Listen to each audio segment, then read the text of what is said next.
मैं हमेशा सोचता था कि अगर हम किसी तरह जर्म्स को देख पाते तो हर कोई ज्यादा सावधान रहेगा और हम कम बीमार पड़ेंगे, लेकिन दुर्भाग्यवश ऐसा मुमकिन नहीं है। मगर मुझे एक आइडिया सूझा और मैंने पूरे एक दिन के लिए 3rd स्टैंडर्ड के बच्चों को एक्सपेरिमेंट के लिए क्लासरूम में बुलाया। मुझे ये पाउडर मिला जिसका नाम है ग्लोजम और बिल्कुल असली कीटाणुओं की तरह आप इन्हें अपनी आंखों से नहीं देख सकते, लेकिन असली कीटाणु के विपरीत ये ब्लैक लाइट में दिखाई देने लगते हैं और ये छूने से दूसरी चीजों पर चले जाते हैं। इसलिए कीटाणु कैसे फैलते हैं ये इस बात को समझने का काफी अच्छा तरीका है। तो बच्चों के आने के पहले मैंने पूरे क्लासरूम का कोना कोना छान मारा ताकि वहाँ पहले से कुछ ऐसा ना हो जो इस लाइट में चमकता है। और फिर शुरू हुआ हमारा एक्सपेरिमेंट। बच्चे इस बात से पूरी तरह अनजान थे और हमने उनकी टीचर के हाथों पर वो ग्लोइंग पाउडर लगा दिया और उनसे कहा कि वो किसी भी 3 बच्चों के साथ हाथ मिलाएं और फिर सभी बच्चों को बिना छुए एक एक करके अंदर भेज दें। और इसी के साथ सभी बच्चे अपने खेल कूद में व्यस्त हो गए। और ब्रेक के दौरान मैंने एक रैंडम बच्चे को मनाकर उसके हाथों पर भी इस ग्लोइंग पाउडर को लगा दिया। और फिर ब्रेक के 2 घंटे बाद मैं अपने इस एक्सपेरिमेंट के रिजल्ट्स देखने के लिए अंदर गया। याद रखिएगा, आपको यहाँ जो कुछ भी दिख रहा है उस सब की शुरुआत केवल एक टीचर और एक बच्चे के हाथों पर उस पाउडर को लगाने के साथ हुई थी। और क्योंकि मेरा फ्लैश लाइट एक बार में सिर्फ एक ही जगह पर उस पाउडर को दिखा सकता है, मैं फोटोशॉप का इस्तेमाल कर रहा हूँ आपको ये दिखाने के लिए कि एक कमरे में कीटाणु किस तरह फैलते हैं और साथ ही दूसरे बच्चों पर भी। यहाँ पर तो बहुत सारे कीटाणु हैं। यहाँ देखो। और ये सभी बच्चे अपने हाथों को अच्छी तरह धोते भी थे। ये उस बच्चे का डेस्क है जिसके हाथों पर वो पाउडर लगाया गया था। और सबसे हैरान कर देने वाली बात तो ये है कि कीटाणु इस तरह की सतह पर करीब 9 दिनों तक जिंदा रह सकते हैं। अब आप समझ सकते हैं कि एक बीमार व्यक्ति के आसपास की चीजों को डिसइंफेक्ट करना कितना जरूरी है। उदाहरण के लिए हमारे टीचर के मोबाइल फोन की हालत कुछ ऐसी थी। अगर आप बार बार अपने हाथ धोते भी हैं और फिर अपने फोन को बाहर निकालते हैं तो भी ज्यादातर कीटाणु फिर से आपके हाथों पर आ जाते हैं। तो क्या आपको याद है कि आपने अपना फोन पिछली बार कब साफ किया था? द वॉल स्ट्रीट जर्नल से मेरी दोस्त जोएना यहाँ आपको बता रही है कि अगर आप अपने फोन को किसी एंटीबैक्टीरियल वाइप से पूरे 1 साल तक भी लगातार साफ करते रहे तो भी उसके ओलियोफोबिक कोटिंग पर कोई असर नहीं पड़ेगा। और अब आप शायद इस बात को ज्यादा बेहतर समझ पाएंगे कि अपने हाथ धोना और हैंड सैनिटाइजर का इस्तेमाल करना कितना ज्यादा जरूरी है, खास करके तब जब आप ऐसी जगह से घर वापस आ रहे हों। आमतौर पर छुई जाने वाली सतहों को साफ करना भी जरूरी है क्योंकि भले ही कोई वायरस हवा के माध्यम से फैलता हो मगर उसकी छोटी छोटी बूंदें ज्यादा देर हवा में नहीं रहती। वो सतह पर आकर गिरते हैं और फिर सतह से हाथों पर आ जाते हैं। और अब एक बहुत इंपॉर्टेंट बात, वायरस से बचने का सबसे बेस्ट तरीका ये है कि अपने चेहरे को बिल्कुल मत छू। आपकी आंखें, नाक और मुंह वायरसेस के मामले में डेथ स्टार पर उस कमजोरी की तरह होते हैं। उनके पास यही एकमात्र तरीका है आपको बीमार करने का। लेकिन जैसा कि आप देख सकते हैं, अपने हाथों को चेहरे से दूर रखना इतना भी आसान नहीं।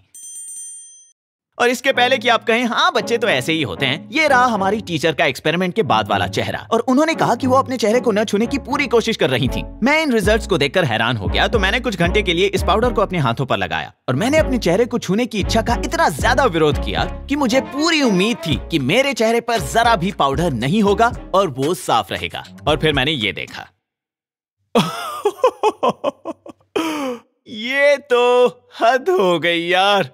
मुझे बिल्कुल भी नहीं पता कि इतना सारा पाउडर मेरे चेहरे पर कब लगा, जब तक मैंने अपना फुटेज नहीं देख लिया। ओह देखा, पकड़ा गया। हम 1 घंटे में औसतन 16 बार अपने चेहरे को छूते हैं, इसलिए हाथ धोना इतना महत्वपूर्ण है। वायरस का आपका हाथों के जरिए डायरेक्टली शरीर में जाना नामुमकिन है। ये ऐसा है मानो डेथ स्टार पर बाहर से गोलियां चलाना। समस्या ये है कि हम अपने ही हाथों से उन वायरसेस की मदद करते हैं, बार बार अपने चेहरे को छूकर और उन्हें अंदर जाने के लिए ये रास्ते दिखाकर।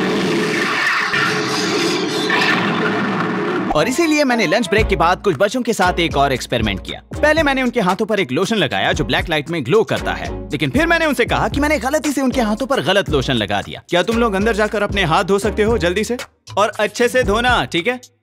20 सेकेंड। हाँ, अच्छे से हाथ धोना है, ठीक है? मैंने तुम लोगों से झूठ कहा। दरअसल मैं ये देखना चाहता था कि तुम अपने हाथ कितने अच्छे से धोते हो। तो सोचो अब मैं क्या करूंगा। क्या करोगे? मुझे अपने हाथ दिखाओ।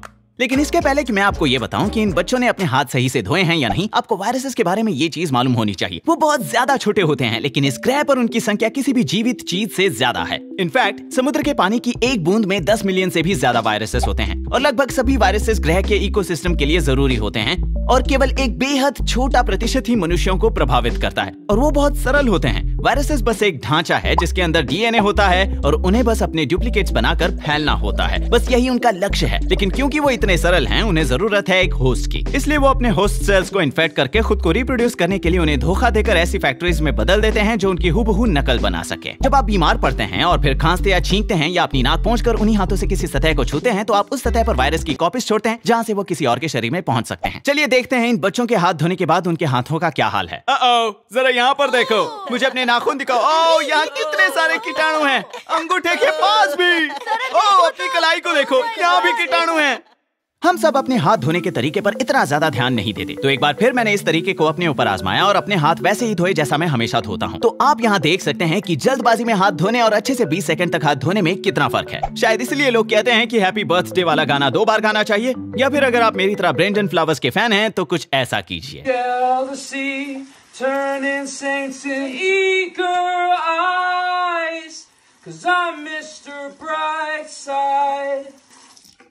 और अपने आखिरी एक्सपेरिमेंट में मैं ये दिखाना चाहता हूँ कि हाथ मिलाना कितना बेवकूफी भरा है। तो मैंने पहले बच्चे के हाथ पर ये पाउडर लगाया और फिर सबसे कहा कि एक एक करके अपने अगले वाले से हाथ मिलाओ। और यहाँ 5वें बच्चे के हाथ पर भी पाउडर के बहुत सारे निशान दिखे। तो मैंने उसे लाइन में आगे रखा और उसके बाद और 4 बच्चों को खड़ा किया जिनमें से 3 के हाथ चमक रहे थे। यानी पहले के हाथों पर कीटाणुओं के होने से वो हाथ मिलाने के जरिए अगले 8 लोगों तक फैल सकते हैं। अगर आप कभी मुझे असल जिंदगी में मिले तो बुरा मत मानिएगा अगर मैं हाथ मिलाने की बजाय आपको एक फिस्ट बम्प दूं या हम सेल्फी खींचे। तो हमारी कोरोना वायरस कोविड-19 की स्थिति को लेकर इस सब से हमें क्या सीखना चाहिए? हाँ, आपको इसको गंभीरता से लेना चाहिए, लेकिन आप आगे आने वाले हफ्तों में जो भी देखोगे उसे लेकर घबराने की कोई जरूरत नहीं। आपने सुना होगा हमारा काम है सतर्क रहना और लक्ष्य है कर्व को समतल रखना ताकि रिपोर्ट किए गए मामले हमारे हेल्थ केयर सिस्टम की क्षमता में ही रहें। और सोशल डिस्टेंसिंग की स्थिति पर काबू पाने के लिए सबसे बेस्ट तरीका है। इस वीडियो को देखने के बाद ऐसा क्यों है ये बात तो आपको समझ आ ही गई होगी, खासकर वो लोग जो विज्ञान पर संदेह कर रहे थे और जिन्हें लग रहा था कि ये एक बहुत बड़ी समस्या है। मैं तो यही कहूंगा कि आपको सिर्फ अच्छी बातें सुननी चाहिए। हालांकि इस वायरस की समस्या काफी बड़ी है, हालात और भी बुरे हो सकते थे और इसकी वजह से ग्लोबल कम्युनिटी होने पर हमें मौका मिल रहा है नए तरीके और सिस्टम्स लागू करने का, ताकि भविष्य में हम और भी बड़ी मुसीबत का सामना करने के लिए तैयार रहें। और हाँ, शायद इससे हम लोगों के साथ हाथ मिलाने के बजाय उनसे मिलते वक्त फिस्ट बम्प दिया करें और लोग बीमार होने के बावजूद ऑफिस जाने के बजाय घर बैठकर आराम करने के बारे में सोचें। दुनिया भर में फ्लू से हर साल 2.5 से 5 लाख लोगों की मौत हो जाती है, जिसका मुख्य कारण लोगों की स्वच्छता का पालन न करना है। तो अगर इस स्थिति के बाद लोग थोड़े और सावधान रहने लगे और समझ जाएं कि बीमार होने पर क्या करना चाहिए, तो कोरोना वायरस की स्थिति के खत्म होने के बाद आने वाले सालों में कई सारी जिंदगियां बच सकती हैं। और इसमें कोई शक नहीं कि इस स्थिति को झेलना कुछ लोगों के लिए ज्यादा मुश्किल रहा है, लेकिन इतिहास गवाह है कि हमारे अंदर हौसले की कमी नहीं है। ऐसे वक्त में कभी कभी हमारा बुरा रूप बाहर आता है और कभी कभी इन्हीं मुश्किल घड़ियों में हम एक दूसरे की ताकत बनते हैं, जैसे कि ये इटालियंस जो सोशल डिस्टेंसिंग को ध्यान में रखते हुए अपनी बालकनियों में ही साथ मिलकर कॉन्सर्ट कर रहे हैं।